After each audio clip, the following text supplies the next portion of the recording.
Bienvenido al quinto ejemplo de describir y graficar transformaciones trig. Este trata de la función cosecante. Tenemos y igual 2 cosecante de la cantidad más 3.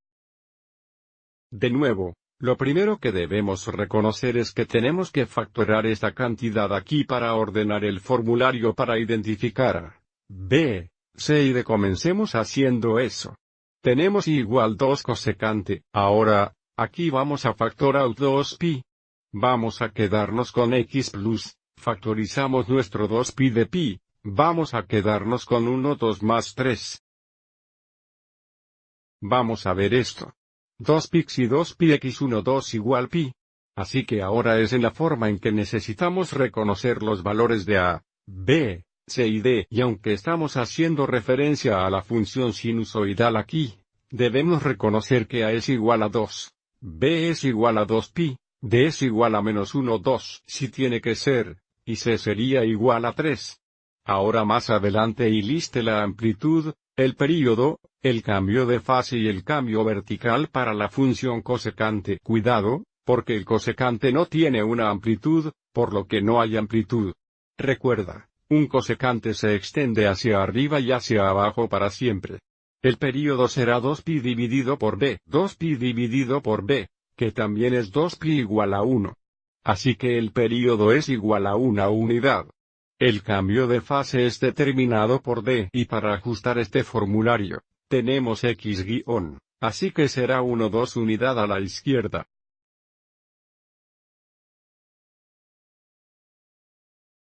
Recuerda, si es, va a ser a la izquierda. Si fue, sería a la derecha. Y luego se determina el cambio vertical, por lo que este gráfico se cambia 3 unidades.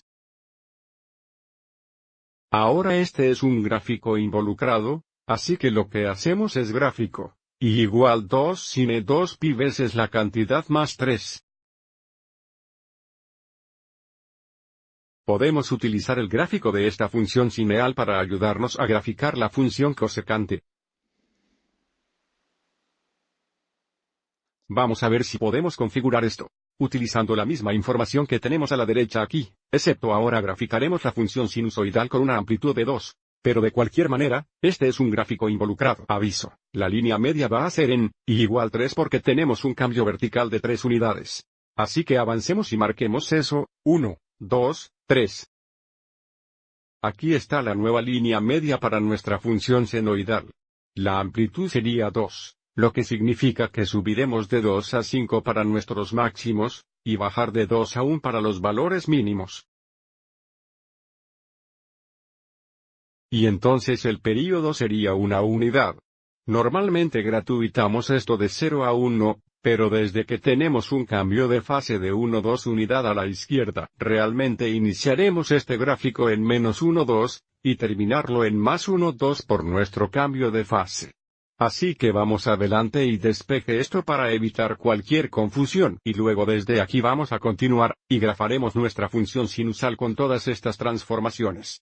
Y eso va a ayudarnos a graficar la función cosmante dada. Pero antes de graficar esta función senoidal en este intervalo que será un período completo, vamos a dividirlo en 4.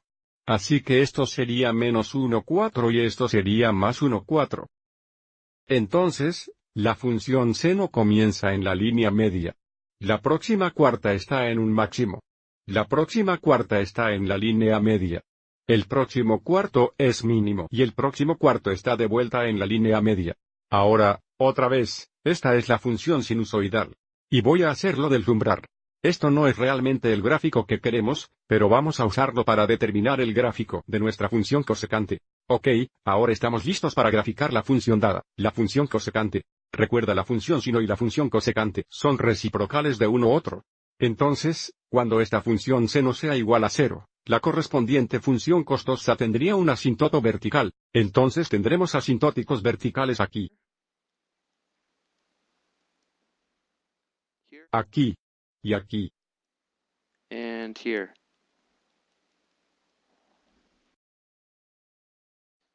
Y entonces desde aquí, recuerde que las funciones correspondientes de cosecante y sine compartir este valor máximo para sine aquí. Y entonces la función cosecante se aproximaría a los asíntotas de aquí y de aquí. Y también compartirían este punto aquí donde tenemos un valor mínimo en la función sine. Y desde aquí se acercaría los asíntotas verticales aquí y aquí. Otra manera de recordar esto y bien es que donde la función sino está concavada hacia abajo, la función cosecante será concavada hacia arriba. Y donde las funciones sineales concavan hacia arriba, la función cosecante será concavada hacia abajo. Así que hay mucho aquí, y que el valor reciprocal del sino y el cosecante es un poco malo aquí debido a los tres que no están involucrados con la función sino y cosecante real, así como el factor extra de 2 hexaneutones el frente.